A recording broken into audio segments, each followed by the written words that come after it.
Salut à tous, aujourd'hui je vais répondre à une des questions que vous me posez le plus souvent. Est-ce qu'on a besoin de son CAP pour vendre ses pâtisseries? Avant de commencer, pense à t'abonner pour ne rater aucune de mes vidéos. Je donne plein de conseils et d'astuces pour les pâtissiers. Et c'est parti, on commence. Donc, a-t-on besoin d'un CAP pour vendre ses pâtisseries? Si tu veux faire de la pâtisserie fraîche, il va te falloir ton CAP. Alors, qu'est-ce que c'est de la pâtisserie fraîche? C'est toutes les pâtisseries qui ont besoin d'être conservées au frais, au frigo, qui contiennent de la crème ou du beurre cru, style les fraisiers, les entremets, des tartes avec une chantilly ou avec des ganaches montées. Ça regroupe vraiment toutes les pâtisseries qui ont besoin d'être conservées au frigo et qui se conservent maximum 3 jours. Comment faire pour passer ton CAP? À voir s'il y a des écoles proches de chez toi dans lesquelles tu pourras le passer, ou alors si tu préfères le faire en ligne, il y a beaucoup d'organismes qui le font. La chambre des métiers aussi qui vont pouvoir t'aider. Donc va te renseigner sur internet, tu vas pouvoir trouver très facilement quelque chose près de chez toi ou en ligne pour passer ton CAP et qui sera finançable par ton CPF. Bon à savoir aussi, si tu es en reconversion, Pôle emploi peut aussi t'aider à financer cette formation. Si tu as travaillé plus de 3 ans dans une pâtisserie ou en tant que pâtissier ou pâtissière dans une entreprise,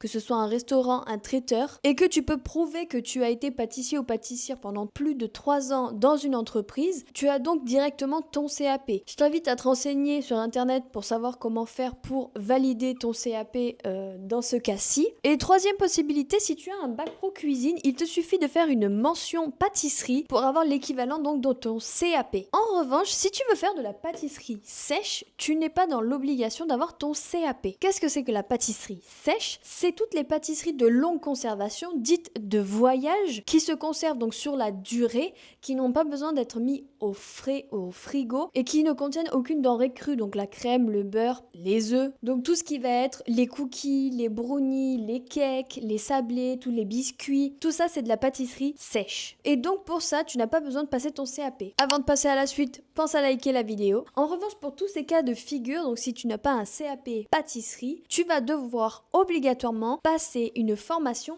HACCP. C'est pour t'apprendre les règles d'hygiène à adopter quotidiennement et dans ta cuisine pour éviter les contaminations, délivrer des gâteaux à tes clients qui ne vont pas les rendre malades parce que c'est vraiment pas le but, on veut seulement leur faire plaisir. Donc la formation HACCP est vraiment obligatoire dans ces cas de figure, sauf si tu as passé un bac pro cuisine dans lequel tu as eu des cours sur l'hygiène et dans lequel, quand tu as passé ton examen, tu avais une épreuve sur l'hygiène. Ça veut dire que tu as déjà ton diplôme HACCP. Pense quand même à vérifier ça si tu l'as passé à très longtemps ou passer donc sa formation HACCP. Tu peux la passer directement en ligne auprès d'organismes qui s'en occupent. C'est d'ailleurs finançable par ton CPF. Tu peux aussi te renseigner auprès de la chambre des métiers qui vont te dire comment faire, où le faire. C'est vraiment super important et ça va vraiment vous apprendre les règles de base d'hygiène qui sont vraiment très importantes. Dites-moi en commentaire si vous avez des questions, si cette vidéo vous a aidé. Dans la description, je t'ai mis le lien de ma communauté crème. Tu peux y accéder pour moins de 20 € et tu auras accès à vie. On fait un live par semaine tous les mardis à 18 h dans lequel je vous donne énormément de conseils, dans lequel on avance sur plein de choses. Je réponds à toutes vos questions pour vous aider à avancer et à lancer votre activité de pâtisserie. Tu as aussi accès aux 2 premiers cours de mon accompagnement dans lesquels tu vas pouvoir voir les normes à apporter dans ta cuisine pour se lancer en toute légalité, tous les papiers à faire, les aides que tu peux avoir pour te lancer dans ton activité de pâtisserie depuis chez toi. Donc clique sur le lien et rejoins-nous dans ma communauté crème. On se retrouve très prochainement pour une nouvelle vidéo. Je vous fais plein de bisous. Allez, ciao!